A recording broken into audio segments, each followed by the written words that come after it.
Hi, my name is Tara Kachaturoff, and I'm the host of Michigan Entrepreneur, where we feature businesses from startup to stellar.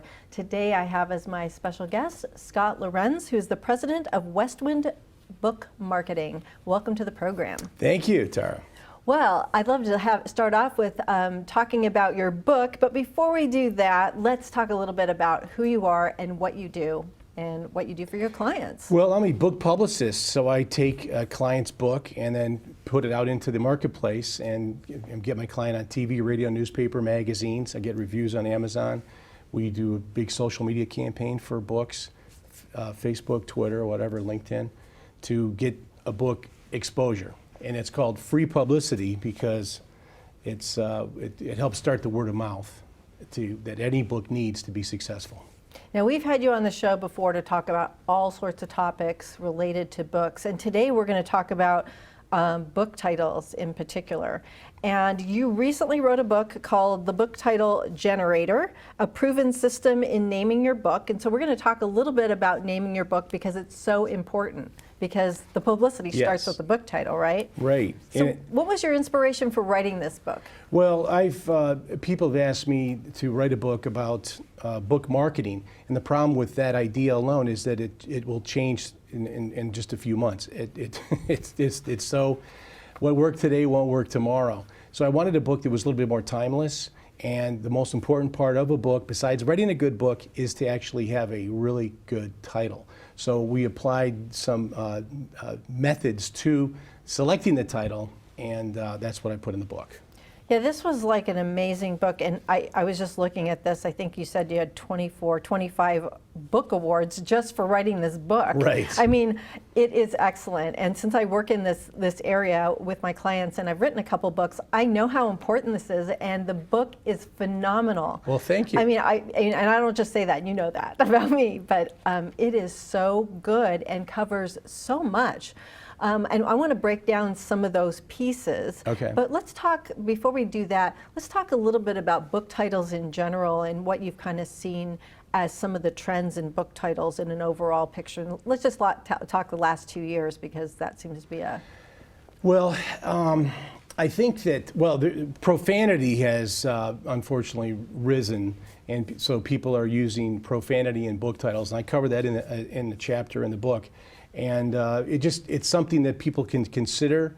I don't recommend it, but these books with, the F word, start out, or other things that are not dinner table conversation are used, and to get attention. And that's the only reason they do it, is to get attention.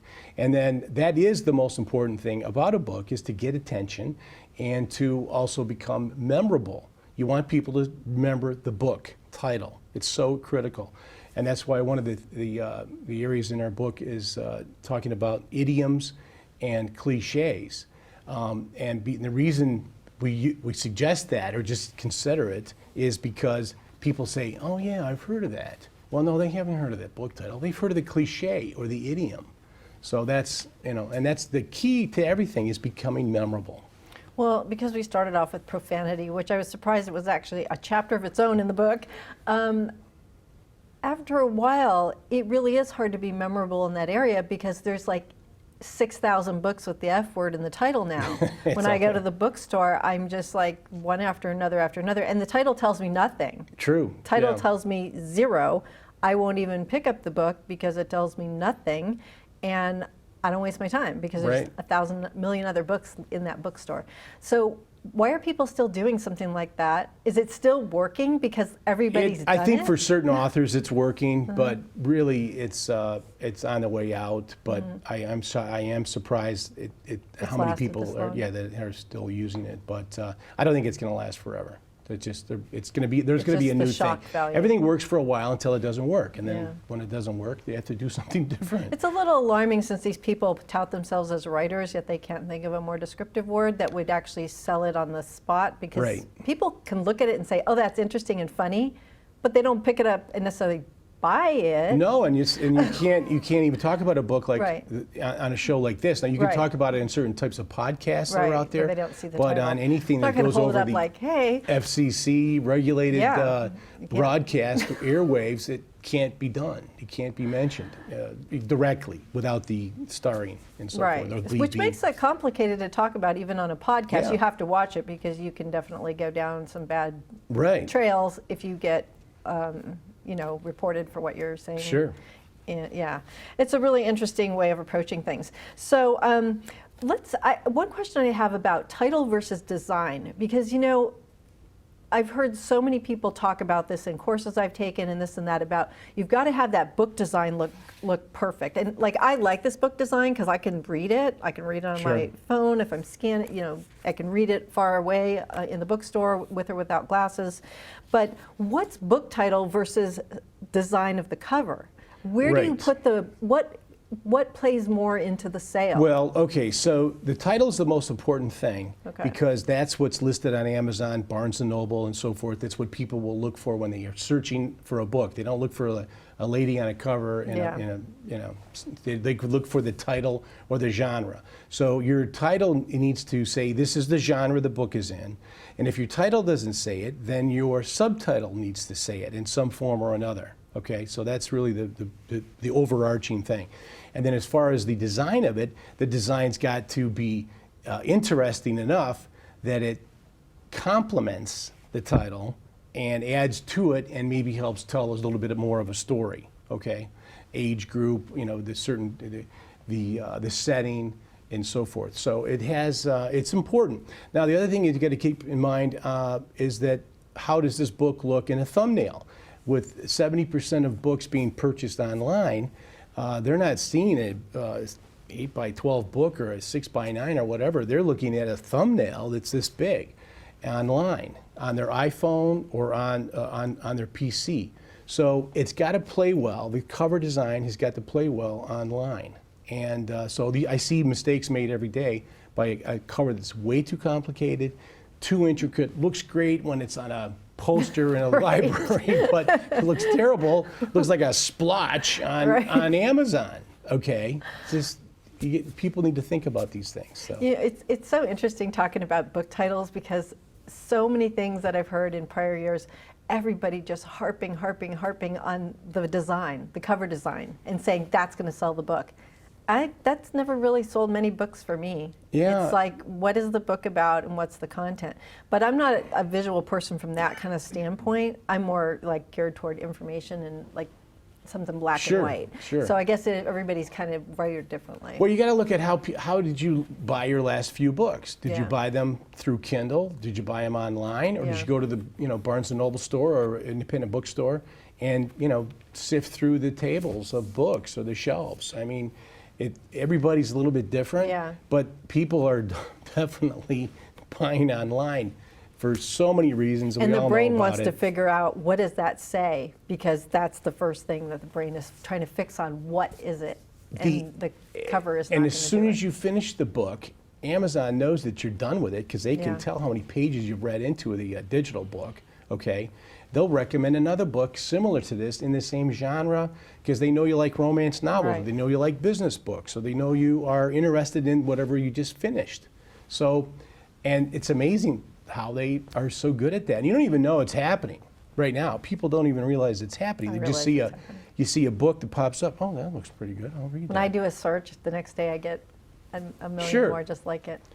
So in this book, you start off with one of the most important things, and I've not really heard anybody talk about this, but even from classes I've taken about book titles, or it's been included in a class, is that you say start off with keywords and search. Right. Something that's searchable. Can you talk a little bit about that? Sure. The reason I came up with this title on my book is because it's searched several thousand times a month.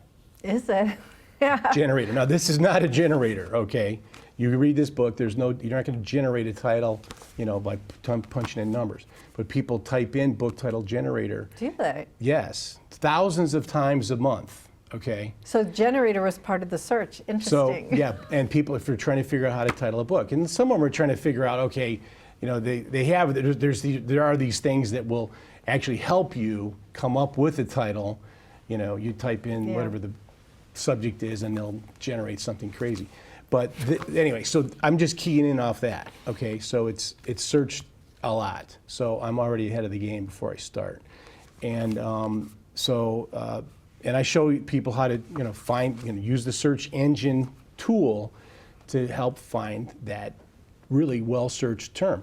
I mean, you can there's so many nuances of books, and if you pick the wrong term, it will mean the wrong thing to the you'll miss your market. So you want to just if that is just one thing to consider. It's not everything. Sometimes we totally ignore search engines and so forth because of the nature of the book, and we yet let the subtitle drive the traffic, because the subtitle is searchable just like the title.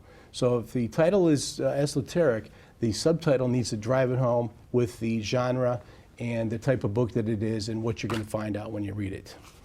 Yeah, starting your book off with that, I was just like, that was like one of the most important things I read in there. It was just, Good.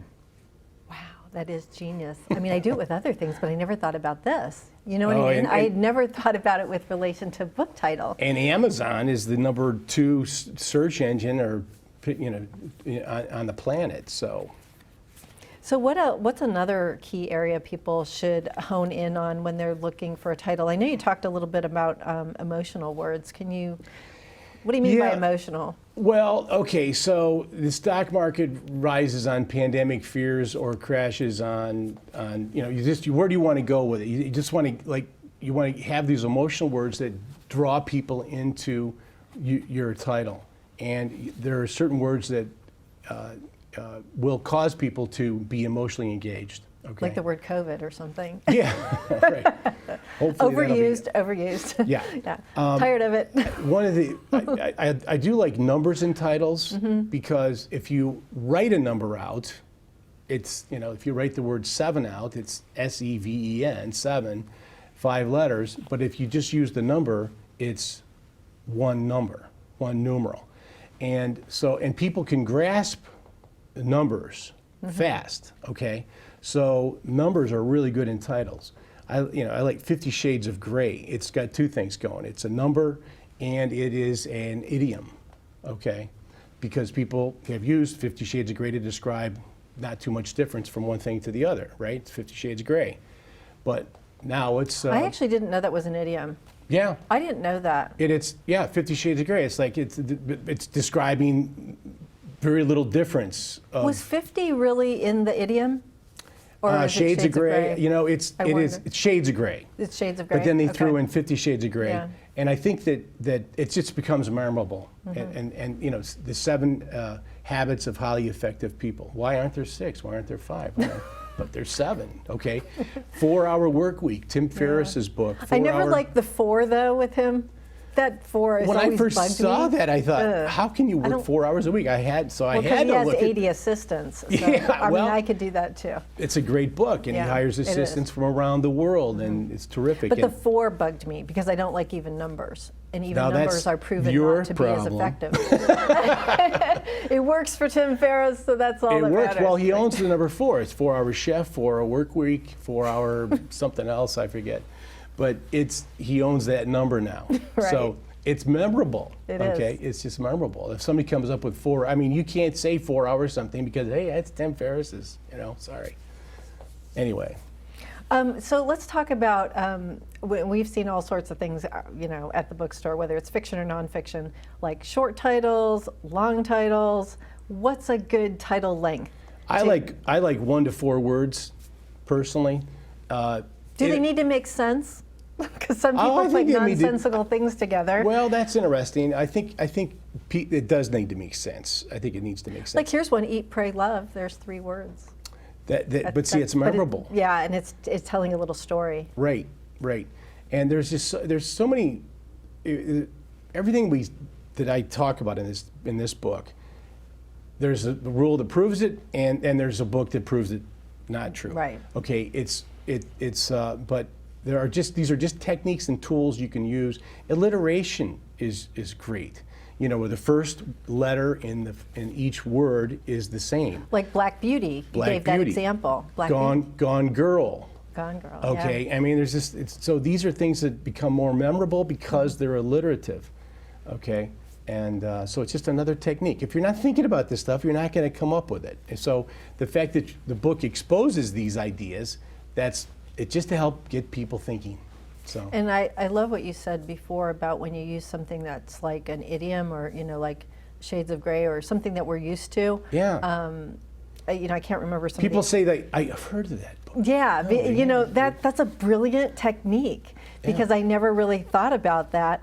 And it's certainly, when you're trying to search for it on Amazon because you heard it on some show mentioned, it's so much easier to find it versus like some like complicated thing that doesn't have the right, grammar, things going in the right direction that you can't remember at all. Well, just imagine, you're driving on the road and you're looking at a highway billboard. Okay, did they put 20 words on a highway billboard? No. They don't. And the reason is because your brain can't comprehend it going 80 miles an hour past the board. 3 words, 4 words, 5 words. That's all you can get. You can photograph that in your brain and then process it. McDonald's next exit. Okay, they don't say turn left at the light and then at Rose Road turn green. Go down the road, down the hump over the. That's so funny. And a book title's got to be the same way. It's got to be short and sweet and right to the point, and tell people what the book's about. Yeah, and you actually included a couple other ones. These were good. Motor Mouth by Janet Ivanovich, and there's another one, In Cold Blood by Truman Capote. These are words. Right. Yeah, who doesn't know that book? It's so interesting. That whole thing is so interesting to me, but what great tips. And what I like in the book too is that you've given screenshots of popular books a lot of people have read so that it's very memorable, the technique you're mentioning, how it's actually been used. So it gives you some ideas to start. And I'll tell you, I was pretty excited because I'm working on another book right now, and I was thinking about, wow, I'm going to definitely go down a different route when I title it, because that, I want it to sell and I want it to be memorable and something I'm proud of. Because some of these titles people put out, they bother me on some level because it's none of the things you're mentioning. Their titles they capture terrible. None of it. They're terrible, but they're out there, and sometimes they're from well-known writers, and I don't even get it. Well, if you're James Patterson can title a book anything, and people would just say, "Oh, it's James Patterson's next book." And his co-author. Right. It was co-author, right. But I would definitely recommend people go onto Amazon and actually, search some of the titles. You might find that somebody's already got that title. That's the other little detail. Is that a problem? How big a problem is that? Well, you don't want to You can't copyright a title, but you don't want to have a title of a book that somebody else is using currently. Okay. If a book was written 5 years ago, fine. If it's Gone with the Wind and you think, I got this great book, Gone with the Wind, guess what? That's not a good idea, okay? Because you need to come up with something that's unique and different, and you can differentiate oftentimes just in the subtitle. Is the subtitle just as important when in the search? Yes, because is it the same as the first few words? It's pretty well equal in the searchability on Amazon. Okay, so they treat it all the same pretty much. Okay. And in terms of, I know there's a book description that the author can also, they need to fill out when they're putting their book up. How important is it there to put in your keywords as well? Do you want to use it? And there's some people that stuff it with other names of authors in there too. If you like this, you'll like that, and they'll do. Do they allow that? Yeah, they do. Is that allowed in terms of service? They do. You have to watch it. I just saw one the other day that had rattled off. I was inspired by, Truman Capote, and I was inspired by, So it's clearly, but it's to me that's very unprofessional. Yeah, listen, everyone's trying to get an edge, and the description's really important. The editorial reviews are very important. We go into this when I work with my clients. What to do. So. Because this is only a small piece of it. We're only talking book titles. I know, this but is only book titles. It's not the rest of the things you do with your clients. It's the most critical part, and it makes it more difficult for me to have a title that's horrible to work with. And I have worked with. Do you start with that with your clients? Sometimes I do. I say, look, we're going to unpublish that book if it was already published. We're going to unpublish that book. We're going to come up with a new title that's relevant to what this book's about. We're going to come up with a new subtitle, and then you're going to republish it. And I have an example of a book that we just did a year ago that we had it edited, fixed some of the problems with it, new title, and now he sells thousands of books a month through Kindle. That's and people love the fantastic. book, and he's a great interview and so forth. So. What's the genre? Is it fiction? It's or- history. It's history? It's history. It's little quirks in history that's called Tiny Blunders, Big Disasters. Oh my God, It's I all love these it. little things that have gone wrong in history that have created these giant problems, like the duct tape on the door of the Watergate building was discovered by a security guard, and if that duct tape wasn't on the latch of the door, we may not have ever had Watergate. Nixon may not have resigned. I mean, there's just a number of things that happened from that piece of duct tape. But anyway, he just kind of breaks down history to little tiny things that happened. That kinda sounds cool. fascinating. Love the title. I do too. Love the That was title. his title. It was his title. But we had it unpublished and republished after some tweaks to the cover and so forth. That's amazing. Before we continue on with some of our discussions around book titles, I have two different book titles I want to put in front of you. These are actual books that I published. Okay. And I want you to critique these. So the first one is this is a journal, so you write in it. Okay. It's called My Favorite Plays, a Journal for Theater Lovers. So you go to the theater, you come back, you write in your journal what you saw. It has all these little questions it asks you. So My Favorite Plays, a Journal for Theater Lovers. So is it empty? Yeah, it's a journal that you write in. There's I mean, but questions it's in it. empty. It's basically an empty book that you fill in. Oh, okay. It has so, questions. What did you see? Who were you with? What See, the I name was of the thinking when play? you said that it was your, Okay. Tara's favorite plays. Okay. So that, just for, now, there was another book in the same space, similar space, it's called Everything That Men Know About Women. And that book was also blank. And it was just kind of a... Well, mine has lines in it to write on. It's not blank. But I think I like it. I like it. It's like I think we need just another little tweak on that, and I got to think about it. I don't want to just shoot it off the cuff, but That's a you got to great point. convey. That it's not their It's for place. you to fill out. Yeah. You, the reader, to Yeah. fill out my favorite plays.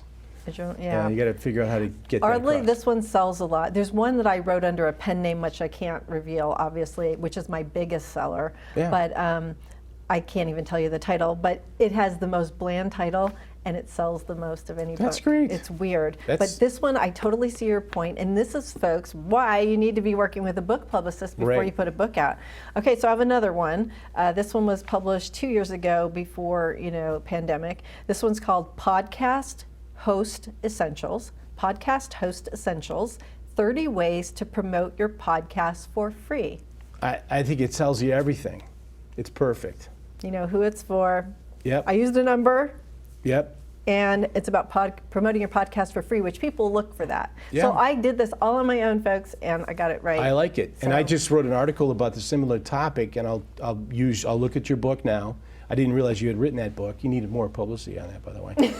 And I will quote you in the book from the book in my article if it's okay. Oh, absolutely. Because and there's a lot of podcasters that just simply put the podcast out on Spreaker and Apple and so forth, and then they don't do anything with it.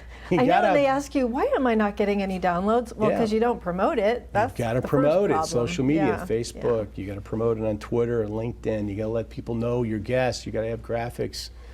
And that kind of brings up another point. Like, people don't realize, like, you work with authors, and you have for many, many, many years. Right. Their books don't magically sell themselves. There's usually a publicist behind them that's working Right. very hard, like you do. You get your folks on TV, on radio, on, Social media, podcasts. they were at the Academy Awards. Didn't somebody get into an We put Academy a Awards book gift? into the Academy Award gift bag. We've done that a few times. Yeah. So You just do what you people have don't to realize what goes beyond. It's not just you doing your thing and Right. hoping your friends buy it. There's a lot more to it. Getting good reviews. It's important. We have a reviewing community we work with that like to read books. They like to read books that aren't out yet. So we expose the books to them, and then they write a review on Amazon. That helps get the spin going the right way. So it's all part of the process that we deploy on a book. And it's a good thing because, like, I don't know about everybody's book, but I'd like to know more. So if you have a publicist, there's a chance I'll see it and come across my radar. Right. And when I see a book local, like I do, well, I don't always know it's local, but if somebody mentions the word Michigan, I try to search and see if the person's actually here, because I might interview them. That's you know what I great. mean? So like I'm always searching for people too. That's good. You know? No, that's But I wonderful. don't know that unless they have a publicist. Do Right. you know what I mean? That's usually how I find out about You got to put out authors. some press releases, you know, Yeah. and just like with the press release on this book I just put out the other day, we just won our 24th award, and you know, I'm not going to keep it a secret. I want to tell people about it. So, And there's also have. things that you put together for your clients. I don't know what you call these things, these packets. it's a press kit. Press kit. This press kit came with his book, and this is what I get from other authors, but this is put together by people like you, and these are professionally done, beautiful, multicolor. They have all the review questions, bios. These things, this is a lot of investment. And it will is. serve you for years and years and years. These are so important, but you don't get these unless you're working with a publicist. That's Right, why it's so right. important, because that's how I review things. People will send me this up front, and then they'll send me the book, and it's tucked in it like it came from you. So this is very common. If you want to get on an interview show, a podcast, these are so important for Right. people to do. Right. We try to make your job easier, and it helps. It helps with the whole process. So. You know, as we come to our conclusion, and I'd love to have you back in the future, we'll talk about more things book related, Okay. so please write another book in the meantime. Is what would be your advice to anybody who wants to write a book when it relates to book titles? I know the book is really the answer. It's called Book Title Generator. This is the most important piece, but what would you say if you could give one piece of advice for somebody not looking at the book, not buying the book right now? It's just somebody who's writing a book. You really need to write a good book, and you need to have the book copy edited by somebody else. You can't write, very few people can write and copy edit their own material. You need somebody else, especially a novel, to come in, look at it, structure it, tweak it, and don't fall in love with your own words. You know, you just you have to edit, and tweak. Now, this book, my book, is only 96 pages. It's not filled with junk. It's not filled. I didn't beef it up to 300 or something stupid. It's what you need. It's exactly what you need. It's what you need. Instruction. It's Right. excellent. But And I don't just say I that. find people write too long of a book in general.